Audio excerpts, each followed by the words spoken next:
Vous pensez connaître l'histoire de France? Attendez de rencontrer ces 10 femmes.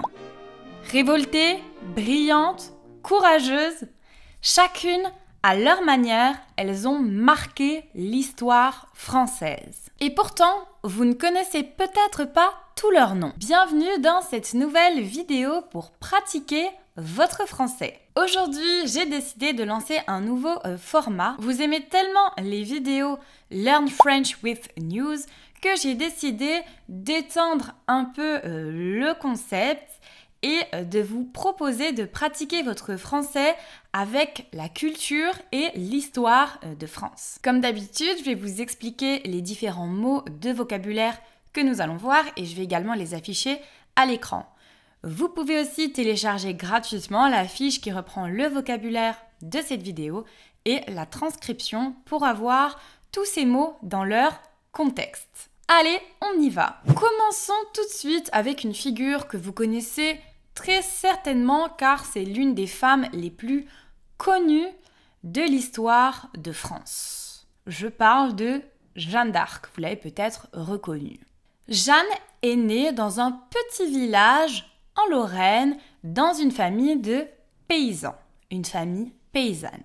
À l'adolescence, elle affirme entendre des voix divines, donc des voix qui viennent de Dieu. Ces voix, elles lui demandent de libérer la France de l'occupation anglaise durant la guerre de 100 ans. On est en 1429 et elle n'a que 17 ans quand elle va voir le futur roi pour lui dire « Dieu m'a envoyé pour vous aider à sauver le pays ». Oui, vous avez bien entendu, 17 ans. Elle va alors prendre la tête d'une armée, gagner des batailles et redonne espoir aux Français durant cette guerre contre l'Angleterre. À peine un an plus tard, en 1430, elle va être capturée. Elle sera jugée pour hérésie et sorcellerie et elle sera brûlée vivante, à l'âge de 19 ans. En 1920, elle va être canonisée. Ça signifie qu'elle va devenir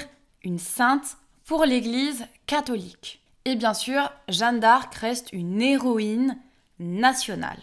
Héroïne, c'est le féminin du mot héros. Deuxième personnalité beaucoup moins connue, il s'agit de Jeanne Barret. Nous sommes au XVIIIe siècle. Et comme vous pouvez peut-être l'imaginer, les femmes n'avaient pas le droit d'embarquer, d'aller sur un bateau pour faire le tour du monde, pour voyager partout dans le monde. Alors, Jeanne Barret, qui est passionnée de plantes, qui est passionnée de botanique, va se déguiser en homme et monter à bord d'un bateau. Donc elle va transformer son apparence pour ressembler à un garçon. Elle devient la première femme à faire le tour du monde. Alors que les scientifiques à bord, sur le bateau, croient que c'est un homme, elle va les aider, collecter des plantes, observer la nature. Une vraie histoire digne d'un film. Jeanne Barret reste une pionnière méconnue, mais essentielle dans l'histoire de la science et de la botanique, puisqu'elle a permis la découverte de nombreuses plantes. Le mot pionnière ou pionnier au masculin, on l'utilise pour parler d'une personne qui est la première à se lancer dans un domaine, dans une entreprise, dans un secteur, qui est la première à faire quelque chose et qui naturellement va ouvrir la voie à d'autres personnes. Olympe de Gouges, ce nom vous l'avez peut-être déjà entendu. Olympe de Gouges est la voix des femmes durant la Révolution française. Elle a vécu entre 1748 et 1793. Alors qu'à cette époque, tout le monde parle des droits de l'homme, Olympe de Gouges va rédiger les droits de la femme. Elle dit ceci: « Si les femmes peuvent monter sur l'échafaud, elles doivent aussi pouvoir monter à la tribune. » Un échafaud, c'est une estrade pour les exécutions publiques. Donc c'est l'endroit où on met les femmes, les hommes qui ont été condamnés à mort, qui vont être exécutés. Donc ce qu'elle veut dire, de manière plus claire, c'est si on peut être condamné comme des hommes, alors on a aussi le droit de voter, de parler, tout simplement d'exister, de faire entendre notre voix. Elle va défendre le droit au divorce, l'abolition de l'esclavage et va également critiquer le pouvoir en place. Vous l'avez compris, elle était vraiment très en avance sur son temps. Probablement trop en avance et ça va lui porter préjudice. Ça va littéralement lui coûter la vie puisqu'elle va être guillotinée en 1793. Guillotiner, ça signifie qu'on va lui couper la tête. Aujourd'hui, Olympe de Gouges est considérée comme l'une des pionnières du féminisme, donc une des premières personnes féministes de France. Louise Michel, qui a vécu entre 1830 et 1905, est considérée comme une rebelle au grand cœur. Donc une personne révoltée, anarchiste, mais qui pense énormément aux autres. Donc je vous l'ai dit, Louise Michel était une anarchiste et elle était également institutrice. Et quand les Parisiens se sont révoltés en 1871, pendant la période qu'on appelle la Commune de Paris, elle était là avec eux. Elle était partie prenante de cette révolte. Qu'elle faisait partie des militants, des personnes qui étaient engagées dans cette révolte. Durant cette période, elle va enseigner, bien sûr, mais elle va également soigner les blessés et se battre. Après l'échec de la Commune, elle va être déportée très loin en Nouvelle-Calédonie. Déportée, ça signifie qu'elle est déplacée, elle va être envoyée là-bas. La Nouvelle-Calédonie, c'est un territoire d'outre-mer.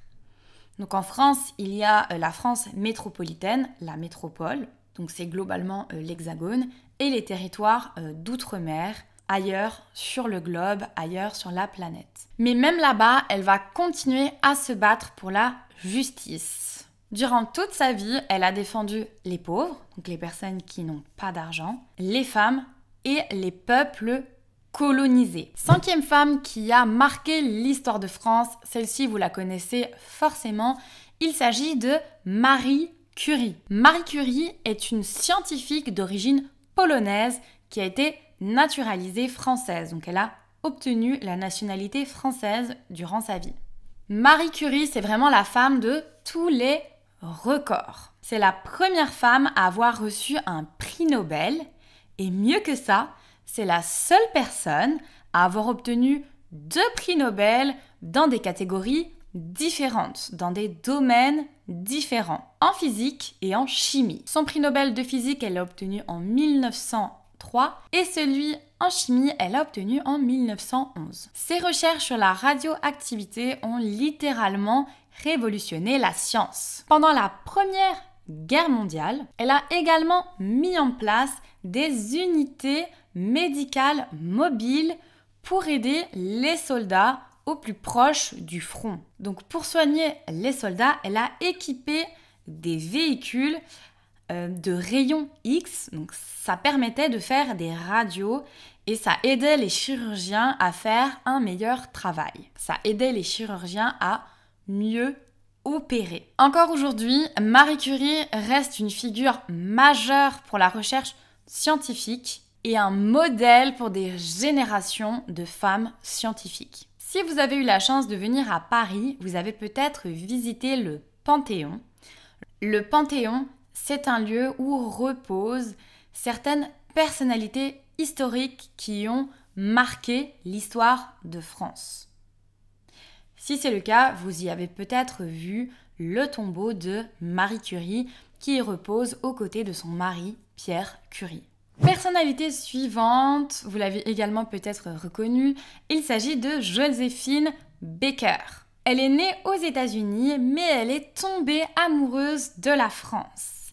Elle va donc être naturalisée au cours de sa vie. Est-ce qu'il faut vraiment présenter Joséphine Baker? Bien sûr, c'est une danseuse, chanteuse et actrice. Elle va devenir une véritable star à Paris dans les années 20, dans les années 1920. Mais ce n'est pas tout.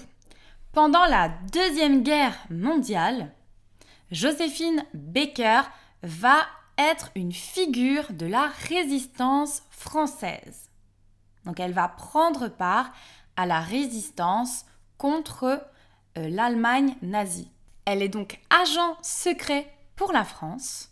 elle devient espionne. Elle va en effet cacher des messages secrets dans ses partitions. Donc les partitions, ce sont des documents avec de l'écriture musicale. Et elle va ainsi pouvoir transporter des documents secrets.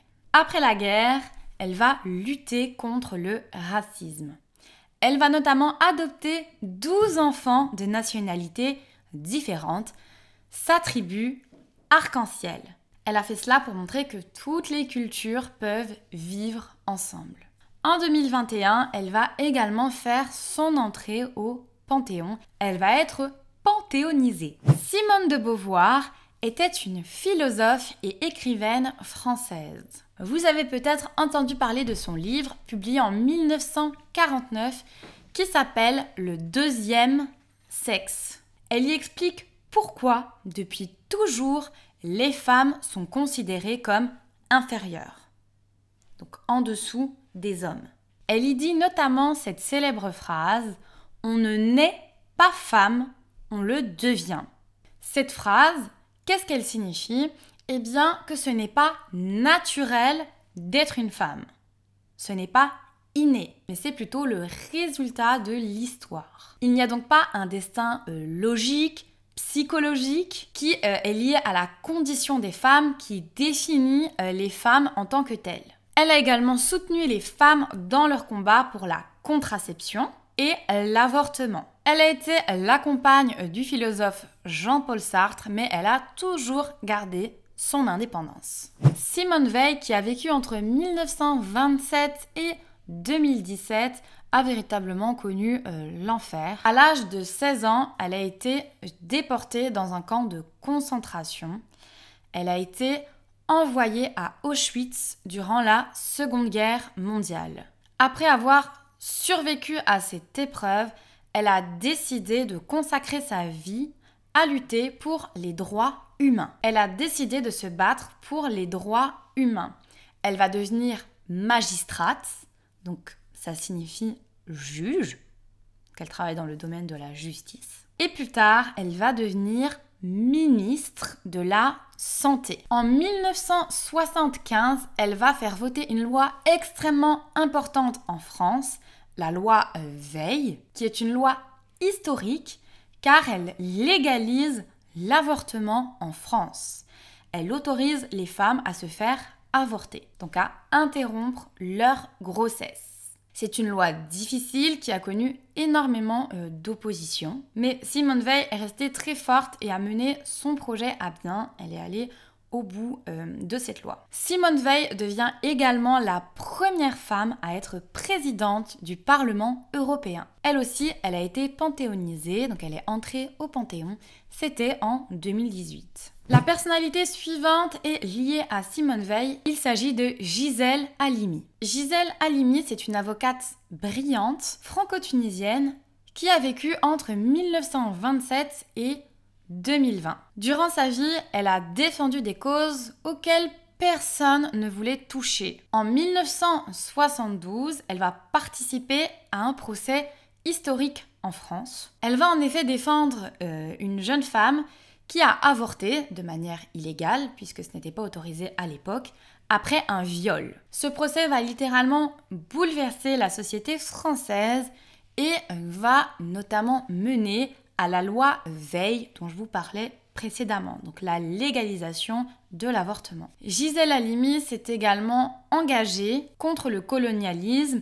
Elle a en effet défendu les Algériens pendant la guerre d'indépendance. Vous l'avez compris, elle n'avait pas peur de grand-chose, elle n'avait peur de rien, comme on peut dire en français. Avant tout, elle voulait la justice pour toutes et pour tous. Dernière personnalité, celle-ci vous la connaissez forcément, il s'agit de Coco Chanel ou de Gabrielle Chanel si on se réfère à son nom de naissance. Avant Coco Chanel, les femmes portaient des vêtements pas forcément confortables comme des corsets, donc c'est ce que je vous affiche à l'écran, et des robes lourdes. Donc c'était difficile de se déplacer, de travailler. Coco Chanel, elle va tout changer en créant des vêtements simples, élégants et confortables. Elle va inventer la petite robe noire et le tailleur Chanel.